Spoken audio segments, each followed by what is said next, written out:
මොකක්ද අර FB එකේ මොකක්ද දාලා තිබුණේ ඒව දාන්න බෑ පක්ෂෙන් අපිට දන්නවලා තියෙන එක ඔයාලට දන්නවන්න කියලා නැත්නම් කරදර වෙයි එහෙම අර මාතලේ විභාගයකට ඉල්ලලා තියෙනවා මොකද්ද විභාගේ මොකද්ද කියලා මම දන්නේ නැහැ මේ අපිට උඩින් ඕඩර් එකක් ආවා ඔයා ඒක ගිහලා ලියන්න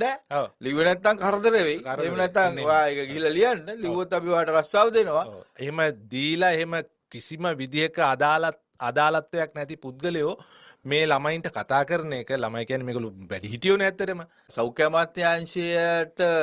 දුන්නු තොරතුරු දුරකථන අංකය ලිපිනය ඔවුන් ඉන්න ප්‍රදේශය මේ සියලු තොරතුරු කොහොමද මේ ප්‍රදේශයේ දේශපාලඥයන් අතට ගියේ පාලටුවේ මෑන්ට මොකද්ද තියෙන අයිතිය අර තරුණියට කතා කරන්න අර විදිහට මොකද්ද තියෙන අයිතිය එයා කවුද මේ විදිහට තොරතුරු එළියට යනවා නම් මේ විභාගයේ ප්‍රතිඵලයත් මේ විදිහට නේද සේපාල එළියට යන්න තියෙන්නේ